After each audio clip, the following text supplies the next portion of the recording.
2026-27 पर आयोजित इस प्रेस ब्रीफिंग में आप सभी का बहुत बहुत स्वागत, अभिनंदन। आज मैं भारत सरकार द्वारा प्रस्तुत केंद्रीय बजट के लिए देश के यशस्वी प्रधानमंत्री आदरणीय नरेंद्र मोदी जी का हृदय से आभार और अभिनंदन करता हूं। केंद्रीय वित्त मंत्री श्रीमती निर्मला सीतारमण जी ने जो ये बजट पेश किया है, ये बजट केवल आय व्यय का दस्तावेज नहीं है, बल्कि नए भारत के निर्माण, आत्मनिर्भर अर्थव्यवस्था और विकसित भारत 2047 के संकल्प की सशक्त घोषणा है। ये बजट उस सोच का प्रतिबिंब है जहां सबका साथ, सबका विकास, सबका विश्वास, सबका प्रयास केवल नारा नहीं बल्कि नीति बन चुका है। कर्तव्य भवन में तैयार किया गया ये पहला बजट तेज आर्थिक विकास, लोगों की आशाओं आकांक्षाओं पर खरा उतरने और सबका साथ, सबका विकास के 3 कर्तव्यों को समर्पित रहा है। हमारा पहला कर्तव्य उत्पादकता और प्रतिस्पर्धा को बढ़ाते हुए आर्थिक विकास को तेज और सतत बनाए रखना तथा विश्व में बदल रही परिस्थितियों का सामना करने की क्षमता को विकसित करना है। हमारा दूसरा कर्तव्य हमारे लोगों की आकांक्षाओं को पूरा करना और उनकी क्षमताओं का निर्माण करना है ताकि वे भारत की समृद्धि के मार्ग में मजबूत सहयोगी बन सके। हमारा तीसरा कर्तव्य जो सबका साथ, सबका विकास के हमारे दृष्टिकोण के अनुरूप है, यह सुनिश्चित करना है कि अर्थपूर्ण भागीदारी के लिए प्रत्येक परिवार, समुदाय, प्रदेश और क्षेत्र की पहुंच संसाधन, सुविधाओं और अवसरों तक हो।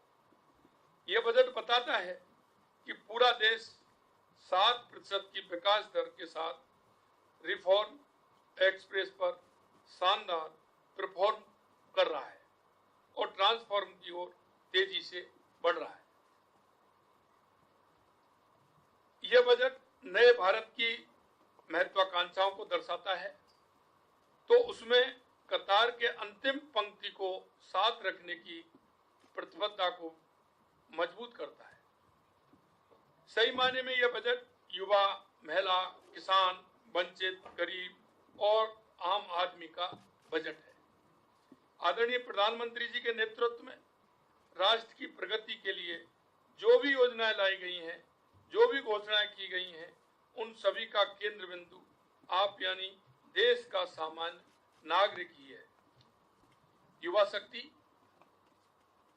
केंद्रित इस बजट में युवाओं के लिए रोजगार, स्किल डेवलपमेंट, स्टार्टअप को बढ़ावा देने वाले प्रावधान किए गए हैं। एजुकेशन टू एम्प्लॉयमेंट कमेटी का गठन होने और सर्विस सेक्टर पर फोकस बढ़ाने से रोजगार और स्वरोजगार के अवसर बढ़ेंगे। रेडियोलॉजी, ऑप्टोमेट्री जैसे क्षेत्रों में 1 लाख एलाइड हेल्थ प्रोफेशनल तैयार करने और 1,50,000 केयर गिवर्स को प्रशिक्षण देने की घोषणा भी युवाओं के लिए विशेष रूप से महत्वपूर्ण है। टूरिस्ट गाइड को अपना कौशल बढ़ाने के लिए IIM जैसे विश्व स्तरीय संस्थानों से ट्रेनिंग का अवसर मिलेगा, जिससे पर्यटन क्षेत्र से जुड़े युवाओं को अपनी आय बढ़ाने में सहायता मिलेगी। 15,000 माध्यमिक विद्यालयों और 5,000 महाविद्यालयों में AVGC कंटेंट क्रिएटर लैब्स की स्थापना डबल इंजन की सरकार की भविष्य की सोच को दर्शाती है। हम भी AVGC XR पॉलिसी प्रदेश के युवाओं के लिए लेकर आए हैं, जिसकी मदद से हमारा युवा वर्ल्ड क्लास कंटेंट क्रिएशन में स्वयं को दक्ष बनाएगा। महिलाओं के लिए सशक्तिकरण और सुरक्षा और आर्थिक भागीदारी को मजबूत करने पर बजट में विशेष ध्यान दिया गया है। सी मार्ट खोलने से गांव की हमारी लखपति दीदियां अब अपने व्यवसाय को और आगे बढ़ाकर बिजनेस वूमन बन सकेंगी। हर जिले में एक एक गर्ल्स हॉस्टल खोले जाने से बेटियों को आगे बढ़ने के और अधिक अवसर मिलेंगे। भारत विस्तार एआई एग्री टूल किसानों का जोखिम घटाएगा। सिंचाई, कृषि अवसंरचना और बाजार तक उनकी पहुंच को बढ़ाएगा, जिससे उनकी आय में बढ़ोतरी होगी। पशुपालन राजस्थान की अर्थव्यवस्था का प्रमुख हिस्सा है। Loan lift capital investment subsidy scheme से पशुपालकों को भरपूर लाभ मिलेगा।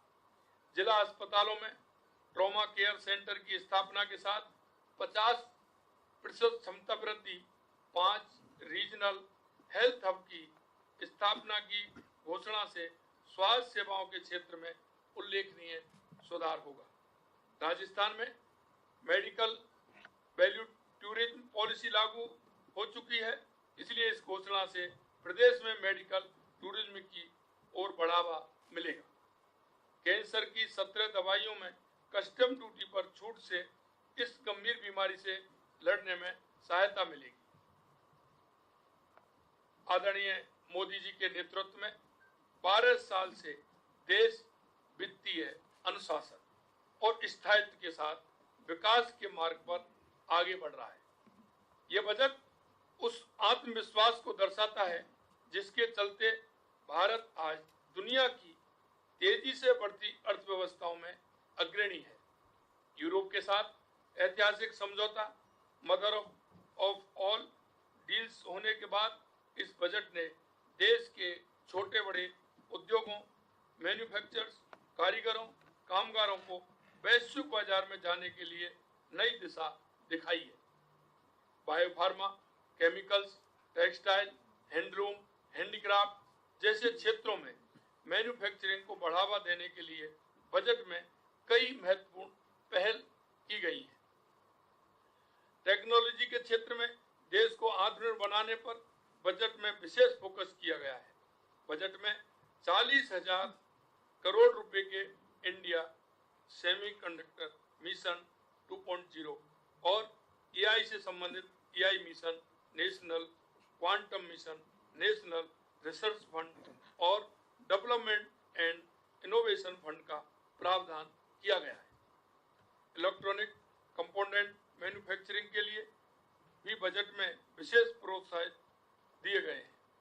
हमने भी राजस्थान में सेमीकंडक्टर नीति, डेटा सेंटर नीति और एआईएमएल नीति जारी की है।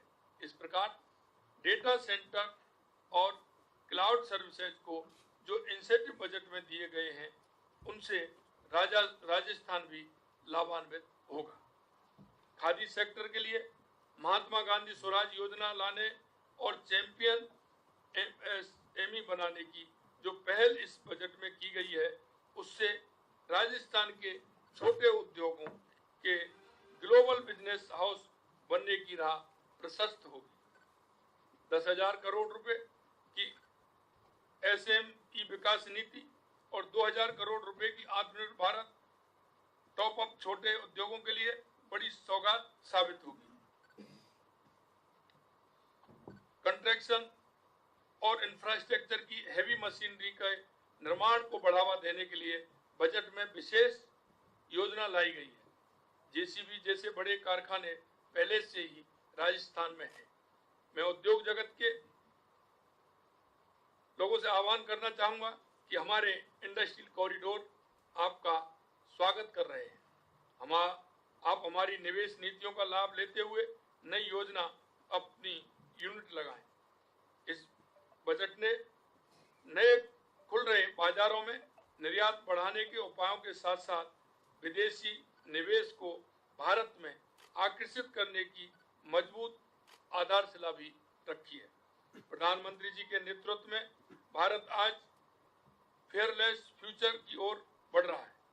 माननीय प्रधानमंत्री जी ने इस बजट के माध्यम से राजस्थान को विकास की मुख्य धारा में और अधिक मजबूती से जोड़ने का काम किया है। चाहे बुनियादी ढांचों का विस्तार हो, चाहे सड़क, रेल, ऊर्जा और जल से जुड़ी योजनाएं हों या फिर औद्योगिक और निवेश प्रोत्साहन से जुड़े प्रावधान।